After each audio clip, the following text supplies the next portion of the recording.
आज हम सीखेंगे यहाँ पे अपना अगला चैप्टर। पहले चैप्टर में हमने लिमिटेशंस और एडवांटेजेस को छोड़ दिया है, वो आप खुद से पढ़ेंगे इसकी क्या होंगे। आगे हम पढ़ रहे हैं यहाँ पे हमारे बेसिक टर्म्स, कौन कौन सी टर्मिनोलॉजी हम यूज़ करते हैं अकाउंटेंसी के अंदर। ठीक है, जब तक ये टर्मिनोलॉजी आपको समझ में नहीं आएगी तो आपको नहीं पता पड़ेगा कि हमको जो अकाउंटिंग करनी है वो कैसे की जाएगी। ठीक है, तो इसमें हमारी सबसे पहले टर्मिनोलॉजी आती है बिजनेस ट्रांजैक्शन। बिजनेस ट्रांजैक्शन क्या होता है? कोई भी ऐसी एक्टिविटी जिसकी वजह से, कोई भी ऐसी इकोनॉमिक एक्टिविटी जिसकी वजह से कंपनी या ऑर्गेनाइजेशन की फाइनेंशियल पोजीशन में बदलाव आए। कंपनी की या किसी भी ऑर्गेनाइजेशन की फाइनेंशियल पोजीशन में बदलाव आए, वो क्या जाती है हमारी बिजनेस ट्रांजैक्शन। ठीक है, जैसे माल खरीद करके लेकर के आना, माल खरीद कर लेकर के आए, इकोनॉमिक एक्टिविटी है क्योंकि इसके बदले में जिसने माल भेजा उसको पैसे मिल रहे हैं। हमने इकोनॉमिक से पढ़ा था इकोनॉमिक एक्टिविटी क्या होती है। हर एक ऐसी एक्टिविटी जिसके बदले में पैसे अर्न किए जाते हैं वो इकोनॉमिक एक्टिविटी होती है। बिजनेस ट्रांजैक्शन क्या है? ऐसी इकोनॉमिक एक्टिविटी जिससे बिजनेस की फाइनेंशियल पोजीशन में फर्क है। अब जैसे माल खरीद रहे हैं, माल बेच रहे हैं, तो एक तरफ से तो हमारा माल जब हम खरीदते हैं तो माल आता है हमारे पास, एक एसेट आती है और दूसरी एसेट चली जाती है, यानी उसके बदले हम कैश लेके आएंगे या बैंक के थ्रू हम पेमेंट करेंगे उसकी। तो यहाँ पे क्या हो रहा है, हमारी फाइनेंशियल पोजीशन में बदलाव आ रहा है, हमारा स्टॉक बढ़ गया और बैंक का बैलेंस या कैश का बैलेंस कम हो गया। ठीक है, तो इस तरह की जो भी एक्टिविटी होती है वो होती है हमारी बिजनेस ट्रांजैक्शन। इसके बाद हम देखते हैं दूसरा जो हमारा टर्म है वो है इवेंट। अब इवेंट क्या होता है? इवेंट जो है ये रिजल्ट होता है हमारा बिजनेस ट्रांजैक्शन का। इवेंट जो है रिजल्ट होता है ट्रांजैक्शन का। जैसे बिजनेस स्टार्ट किया गया 5 लाख रुपए में, उसने गुड्स खरीदे 4 लाख के कैश में और 3/4 को बेच दिया 3,80,000 में और उसको किसी और एजेंट को। अब देखते हैं इसमें एक एग्जांपल हम लेते हैं। बुक में जो मैंने नोट्स आपको भेजे, बुक के फोटो भेजे, उसमें पढ़ेंगे। एक एग्जांपल दिया हुआ है, उसमें बोला हुआ है सचिन ने एक बिजनेस स्टार्ट किया कैपिटल लगा करके 5 लाख रुपए। ठीक है, फिर उसके बाद उसने माल खरीदा 4 लाख रुपए का कैश में। उस माल में से 3/4 माल उसने बेच दिया 3,80,000 रुपए में और उसने 20,000 रुपए गोडाउन का रेंट दे दिया। तो अब इन ट्रांजैक्शन में से इनमें क्या क्या ट्रांजैक्शन हुई? सबसे पहले इन्वेस्टमेंट हुई है, बिजनेस के अंदर पैसे इन्वेस्ट किए गए 5 लाख रुपए पैसे लगाए गए बिजनेस के अंदर। दूसरा, माल खरीद करके लेके आया गया यानी परचेज ऑफ गुड्स। तीसरा, सेल ऑफ गुड्स। ठीक है, और चौथी क्या हुई? Payment of godown rent. 4 transaction इसके अंदर हुई है। अब इसमें से इवेंट कौन सा होगा? इवेंट है इसके अंदर जैसे पहला क्या होगा हमारा प्रॉफिट। हमने में जो परचेज और सेल करी है उसमें कितना प्रॉफिट कमाया, पहला इवेंट ये होगा। दूसरा, माल खरीदने बेचने के बाद हमारे पास क्या माल बचा हुआ है, हमारा कैश का बैलेंस कितना बचा हुआ है, हमारी कैपिटल कितनी है, ये सब क्या हो जाएंगे हमारे इवेंट। तो जैसे इसने बताया माल हमने खरीदा कितने का 4 लाख रुपए का, लेकिन उसमें से बेचा कितना है 3/4 यानी 3 लाख रुपए का माल हमने बेचा है कितने में 3,80,000 रुपये। तो 3,80,000 में से जब उसकी कॉस्ट हम माइनस कर देंगे 3 लाख तो हमें 80,000 रुपये का प्रॉफिट आ रहा है। इसमें साथ में जो माल को रखने के लिए हमने खर्चा किया, माल हमने गोडाउन के अंदर रखा, गोडाउन को हमने रेंट दिया तो 20,000 रुपये गोडाउन रेंट के खर्च हुए, तो वो भी हम घटाएंगे। तो हमें जो प्रॉफिट हुआ कितना हुआ 3,80,000 का हमने सेल किया, 3 लाख रुपए का माल था वो और 20,000 रुपये के जो गोडाउन रेंट के दिए, यानी कॉस्ट हमारी जो पड़ी वो पड़ी 3,20,000 की और सेल प्राइस हुआ हमारा 3,80,000 रुपये का। तो जो हमारा प्रॉफिट होगा 3,80,000 में 3,20,000 माइनस कर देंगे, बचेगा 60,000। तो ये क्या है, जो प्रॉफिट हमने कैलकुलेट किया ये है हमारा इवेंट। इसके बाद हम देखते हैं जैसे अगर क्लोजिंग स्टॉक है हमारा, क्लोजिंग इन्वेंटरी कैसे निकाली जाएगी। 3 लाख का माल खरीदा था, सॉरी 4 लाख का खरीदा था, 3 लाख का बेच दिया तो 1 लाख रुपए का माल अभी भी हमारे पास पड़ा हुआ है, तो वो क्या हो गया क्लोजिंग स्टॉक। इसके बाद जैसे हम देखें कैश का बैलेंस, स्टार्टिंग में कितना कैश था हमारे पास, कैश था लेकर के आया था वो 5 लाख रुपये। 5 लाख में उसने 4 लाख के तो बेच लिए, वो खरीद लिए, गुड्स खरीद लिए, तो 1 लाख बचा उसके पास। 1 लाख में उसने 3,80,000 का माल बेच दिया और 20,000 गोडाउन रेंट के दिए। तो 3,80,000 हुआ है और 1 लाख पहले 4,80,000 हो गए, 20,000 का गोडाउन रेंट पे किया तो बचे उसके पास 4,60,000 रुपये। तो ये भी क्या है, हमारा एक इवेंट है। इसके बाद बची हमारी कैपिटल। कैपिटल में देखते हैं हम, कैपिटल में स्टार्टिंग में उसने कितने पैसे लगाए, 5 लाख, तो वो 5 लाख जो है उसकी कैपिटल में रिप्रेजेंट किए जाएंगे जो भी प्रोप्राइटर होगा। अब जो भी प्रॉफिट कमाया जाता है बिजनेस में वो किसकी वजह से होता है, वो प्रोप्राइटर की वजह से होता है, तो उसको उसका शेयर हिस्सा प्रॉफिट जो है वो दे दिया जाता है। हमने पढ़े थे इसमें factors of production, land, labour, capital और एंटरप्रेन्योर। एंटरप्रेन्योर या प्रोप्राइटर कुछ भी कह सकते हैं। प्रोप्राइटर का जो फैक्टर इनकम होता है वो होता है प्रॉफिट। तो यहाँ पे जो प्रॉफिट कमाया जाता है बिजनेस के अंदर वो सब किसको जाता है, प्रोप्राइटर को, ओनर को जाता है बिजनेस के।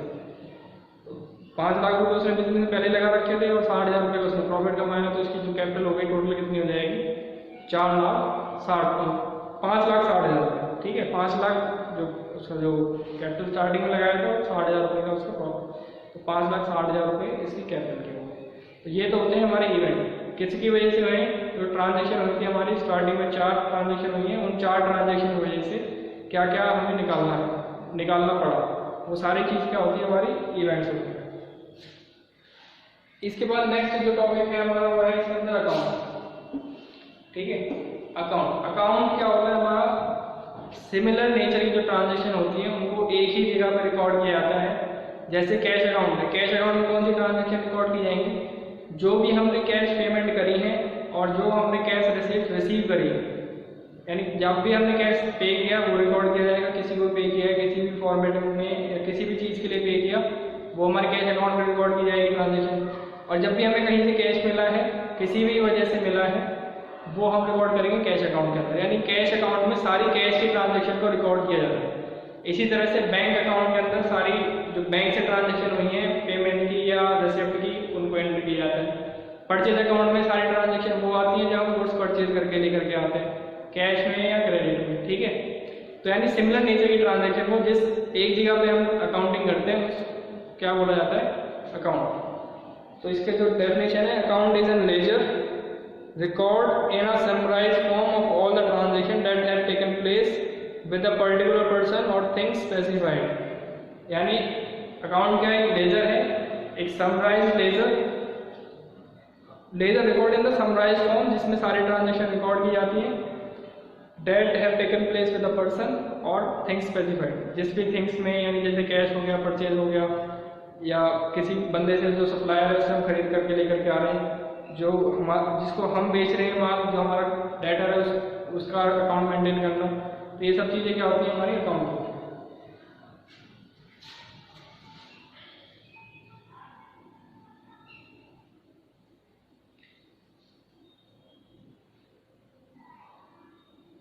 अकाउंट में क्या होता है, जैसे 2 साइड होते हैं अकाउंट की, इसको मैं ले रहा हूँ, जैसे ये अकाउंट है,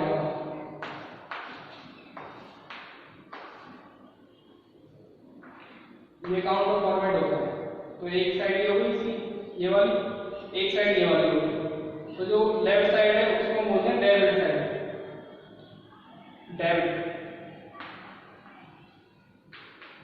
डेबिट का एब्रिविएशन यूज करते हैं डीआर, पूरा डेबिट नहीं लिखते हम, डीआर यूज करते हैं इसलिए। ठीक है, जो दूसरी साइड है, राइट साइड है, वो होती है हमारी क्रेडिट साइड, इसके लिए हम यूज करते हैं सीआर। और ये दोनों तरफ लिखने जरूरी होते हैं अकाउंट के कि कौन सी इसकी डेबिट साइड है, कौन सी इसकी क्रेडिट साइड है। इसके बाद हम देखते हैं हमारी जो वैल्यू आ रही है हमारी कैपिटल। तो कैपिटल क्या होती है हमारी, कैपिटल वो सारा पैसा होता है जो ओनर बिजनेस के अंदर लगाता है। It refers to the amount invested by the proprietor in the business enterprise.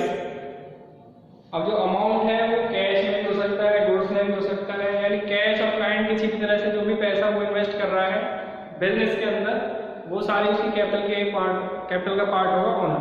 ठीक है, इसके बाद आती है ड्राइंग्स। ड्राइंग्स क्या होती है, ड्राइंग होती है जब कभी ओनर बिजनेस से पैसा या गुड्स विड्रॉ करता है अपने पर्सनल यूज के लिए, यानी बिजनेस का पैसा यूज कर लिया अपने पर्सनल काम के लिए और बिजनेस से माल यूज कर लिया अपने पर्सनल काम के लिए, तो वो ड्राइंग्स हो गई। अब ड्राइंग्स हमारी 2 तरह की होती हैं। पहली होती है ड्राइंग जो कैपिटल की ड्राइंग, जो कैपिटल लगाई है उसमें से ड्राइंग कर रहा है, और दूसरी होती है ड्राइंग ऑफ प्रॉफिट। ठीक है,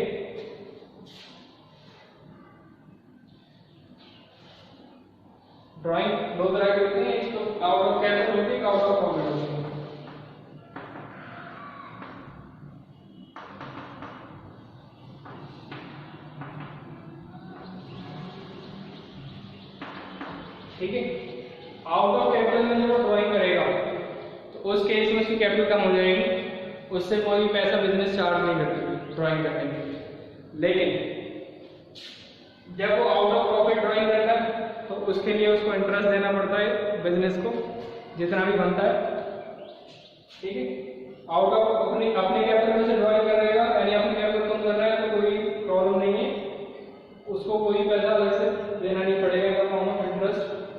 लेकिन जब वो आउट ऑफ प्रॉफिट ड्राइंग करेगा तो उसको ड्राइंग का इंटरेस्ट देना पड़ेगा फर्म को, ठीक है।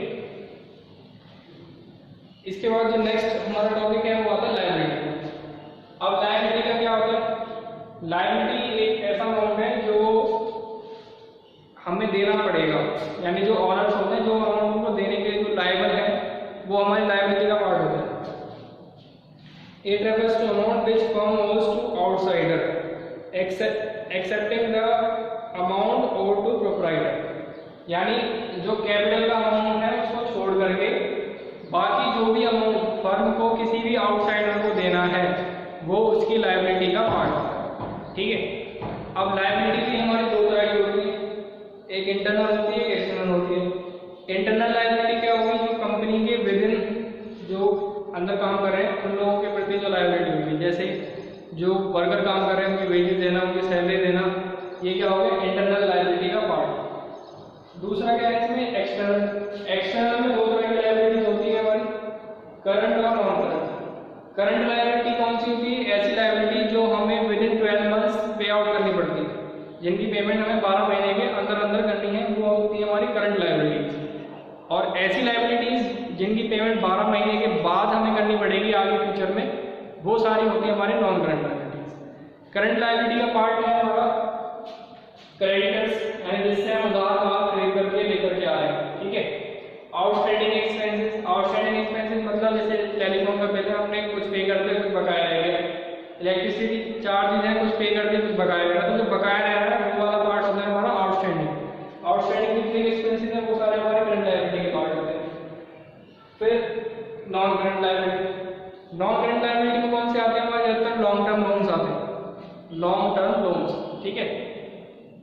जिनका टर्म जो है जिनको यानी हमें पेमेंट करने की जरूरत पड़ती है वो 1 साल के बाद जिनकी पेमेंट करने की हमें जरूरत पड़ेगी वो हो जाएंगे हमारे लॉन्ग टर्म लोन्स। अब इसमें एक कंसेप्ट है हमारा कि कब non current liability current liability बन जाती है। हमने बताया कि हर एक लायबिलिटी जो 12 महीने के अंदर अंदर पेमेंट होनी है वो करंट लायबिलिटी होती है, और नॉन करंट लायबिलिटी होती है जो 1 साल के बाद पेमेंट करनी होती है।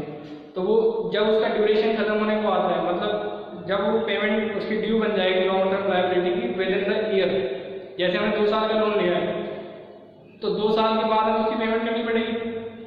तो पहले 2 साल तो लॉन्ग टर्म लायबिलिटी रहा, लेकिन जब तीसरे साल में आएगा तो तीसरे साल में उसकी पेमेंट करनी पड़ेगी।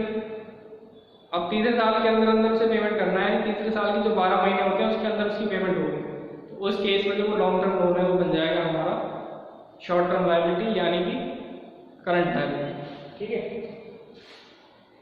इसी तरह से हमारे होते हैं एसेट्स। एसेट्स क्या होते हैं हमारे?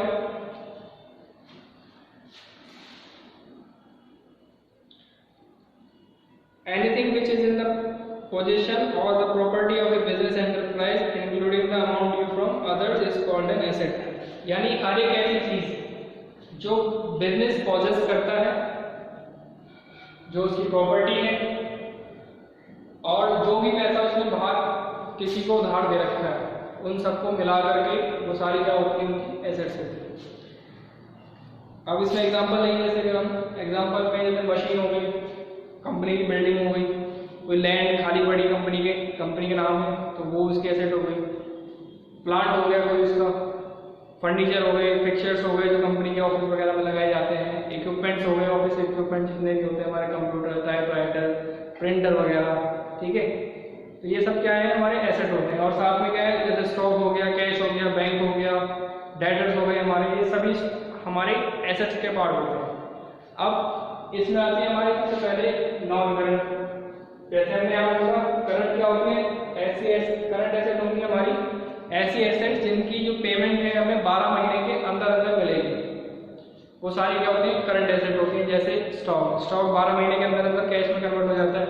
डेटर भी हमारे 12 महीने के अंदर अंदर कैश में कन्वर्ट हो जाते हैं। कैश तो पहले से कैश के अंदर रहता है, बैंक में हमारा जो कभी भी हम पैसा निकाल सकते हैं। तो इस तरह की जो सारी एसेट्स होती हैं जो 12 महीने के अंदर अंदर कैश में कन्वर्ट हो सकती हैं, वो सारी हो जाती हैं हमारी करंट एसेट्स। और नॉन करंट एसेट कौन सी होती हैं? जो 12 महीने के अंदर अंदर कैश में कन्वर्ट नहीं हो सकती हैं, जैसे कि हमारी मशीनरी, बिल्डिंग, प्लांट, ठीक है, इनके लिए टाइम चाहिए होता है। तो ये सारी क्या होगी हमारी non current assets.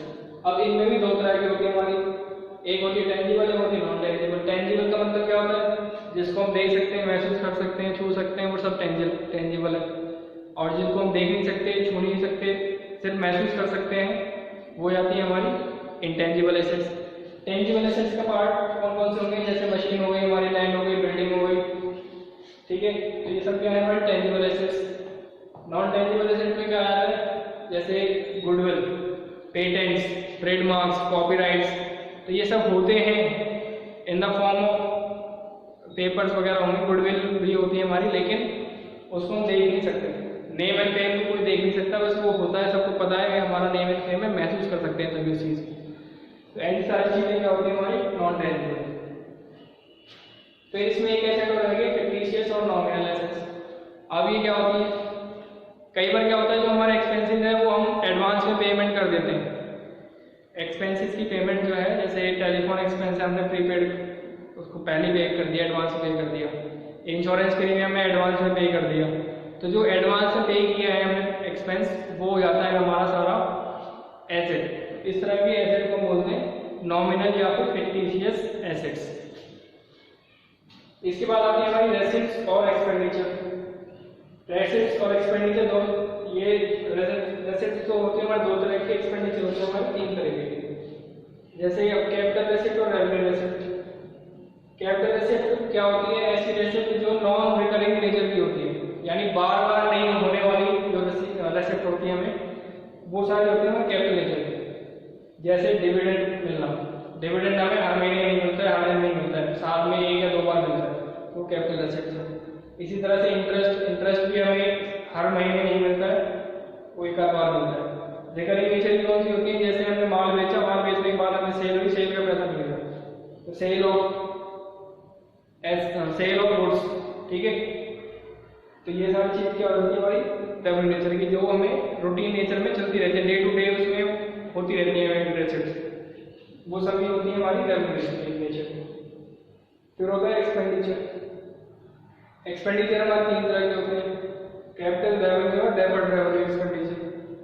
Capital expenditure वही होगा जैसे जो हम बार बार साल में नहीं करते, जो नॉन रिकरिंग नेचर का होता है, जैसे purchase of land and building, purchase of asset, कोई किसी भी तरह की एसेट हो, बड़ी लॉन्ग टर्म एसेट, एक बार एक या दो बार खरीदी जाती है, हर बार हर दिन नहीं खरीदते हम एसेट्स को, वो कैपिटल नेचर की होती है। रेवेन्यू एक्सपेंडिचर कौन सा होता है? जैसे payment of wages, payment of salaries, electricity bill pay करना, यानी जो भी हमारे रिकरिंग नेचर के जो एक्सपेंसेस हैं उनकी पेमेंट करना, वो होता है हमारा रेवेन्यू एक्सपेंडिचर। फिर आता है deferred revenue expenditure. Deferred revenue का मतलब क्या? रेवेन्यू एक्सपेंडिचर का मतलब क्या होता है? जो हमारा रूटीन एक्सपेंडिचर है। और डेफर्ड का मतलब क्या? डेफर्ड का मतलब क्या होता है? उसका जो बेनिफिट है उसको डेफर कर देना, यानी आज की आज तुरंत नहीं मिलेगा उस एक्सपेंडिचर का बेनिफिट, हमें वो बेनिफिट मिलेगा फ्यूचर में कई सालों के अंदर। तो वो क्या रहता है हमारा डेफर्ड रेवेन्यू एक्सपेंडिचर। जैसे एडवर्टाइजमेंट के लिए किसी ने 4 लाख रुपए खर्च करे और उसका बेनिफिट उसे 4 साल तक मिलेगा, ठीक है, 4 लाख रुपए खर्च करे और उसका बेनिफिट उसे 4 साल तक मिलेगा। तो जो करंट ईयर में उसको हम जो एक्सपेंडिचर किया उसने एडवर्टाइजमेंट का, वो सारा एक्सपेंडिचर हम एक साथ प्रॉफिट एंड लॉस अकाउंट में चार्ज नहीं करते, उसमें से हम उसको बराबर इंस्टॉलमेंट में जब तक वो उसका बेनिफिट हमें मिलेगा उतने सालों में उसको डिवाइड करेंगे। जैसे अगर मान लेते हैं जो एडवर्टाइजमेंट हमने 4 लाख रुपए का खर्चा किया, उसका 4 साल तक हमें बेनिफिट मिलेगा, तो 4 साल के अंदर उसको 1-1 लाख की इंस्टॉलमेंट में प्रॉफिट एंड लॉस अकाउंट में चार्ज किया जाता है, ठीक है। तो ये हो गया हमारा डेफर्ड रेवेन्यू एक्सपेंडिचर। और भी कंसेप्ट हैं इसके हमारे, अभी देखते हैं, इसको बोर्ड को साफ कर देते हैं पहले।